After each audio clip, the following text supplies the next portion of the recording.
let's talk about the deal. What strikes me, as Brit Hume would say, he loves that expression with the intro. What strikes me is the deal seems better for Ukraine than has commonly been discussed for years because Putin's getting the land that pretty much everybody said he was going to get. Now there's some details to work out there, but Ukraine is getting U.S. and NATO country support. That's pretty security guarantees is pretty extensive, I think, but based on what's been said so far. Now, the one thing that surprises me, Dan, I want you to talk about your view of the deal, but there has not been a lot of talk of economics. I thought a big piece of this would build off the U.S. Ukraine deal that Scott Bessent negotiated, and that Europe would be saying, we're going to rebuild Ukraine, we're going to bring you into the EU effectively.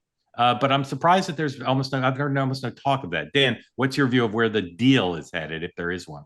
Well, I think there's no talk of economic security because you can't really get to that until you have the national security, the actual integrity of the land. Then you can talk about rebuilding and what's going to happen. And so you are right, Mark. I mean, I said this last week. I thought it was remarkable that it was reported last week in the Wall Street Journal that Trump pledged the United States would provide part of the security guarantee. Now, today they're saying, oh, it won't be troops. It'll be logistics such as airplane transportation, weaponry, I assume intelligence, since we were basically sitting in the Kremlin leading up to the war, we've got pretty good intelligence. That is remarkable. I mean, that is the United States having some skin in the game and providing some support. Sounds like British troops may be on the ground. So I think the last part of this then becomes that Putin wants some sort of control over the Ukrainian government, which obviously is a non-starter. Yeah. So I agree with you, Mark. I think this really comes down to does Russia get a little bit of the land that it doesn't currently control, that it could not get on the battlefield, or it might take another year to get on the battlefield. That I think there's just that Ukraine does not want to give it. They've lost so many lives defending it, and Russia's like, that's what it might take for us to stop. Sean, none of us like Putin getting an inch of land. So let's be clear about that. I'm not being cynical about it or cavalier about it, but do you agree with me that this is shaping up to be, given what's been talked about, it's not bad for Ukraine under the circumstances? Yeah, I agree. If the agreement as described holds, that's probably the best case scenario. And this is why I'm going to veer off and say this.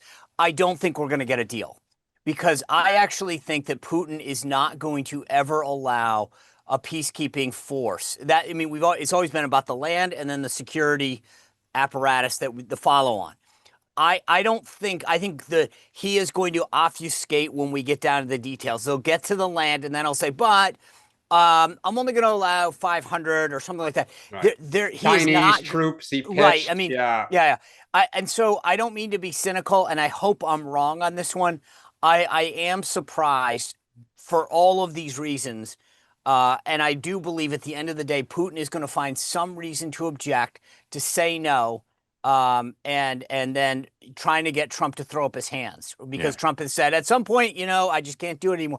So I think that we're going to get there. It's going to get to the 5-yard line. Everybody's going to think it's great.